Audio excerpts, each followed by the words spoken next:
എപ്പ നടന്നു? നിനക്ക് എത്ര മാസായി? എന്റെ പൈസ അവന്റെ ഞാൻ. ആ രാക്ഷസി ദോശയുടെ കൂടെ ചട്നിയാണെന്ന് പറഞ്ഞ് എനിക്ക് അരച്ചത് ചോറി ചെയ്യാൻ മരുന്നടാ. ഒരു പ്രശ്നം കിട്ടുമോ? ക്ലോസറ്റ് കഴിയുന്ന പ്രശ്നം മതിയോ? അവക്ക് തിരിച്ചറിവിടുന്നതിന് മുമ്പ് എന്നെ പെട്ടിയിൽ അടക്കാവോ? അങ്ങനെ തന്നെ വേണടാ തിരുമണ്ട. എന്റെ ഭാഗ്യത്തിനാ അവള് തന്ന ദോശയും ചട്നി ഞാൻ കഴിക്കാൻ. ഞാൻ ഒരു ഗ്ലാസ് പാല് മാത്രം കുടിച്ചോളൂ. ചേട്ടാ പാൽപ്പൊടി കഴിഞ്ഞു കേട്ടോ. ആകെ ഉണ്ടായിരുന്ന രാമാനുജന് കലക്കി കൊടുത്തു. വൈകുന്നേരം വരുമ്പോ വാങ്ങിച്ചോണ്ട് വരണേ.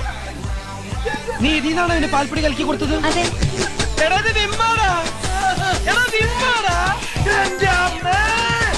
ഉയ്യോ, മാറിക്കോ. അയ്യോ എന്താടാ? ഞാനൊരു തുണി കീറിയതാ. സാധാരണ കീറലല്ല, തുന്നാൻ ടൈലർ വേണ്ടി വരും.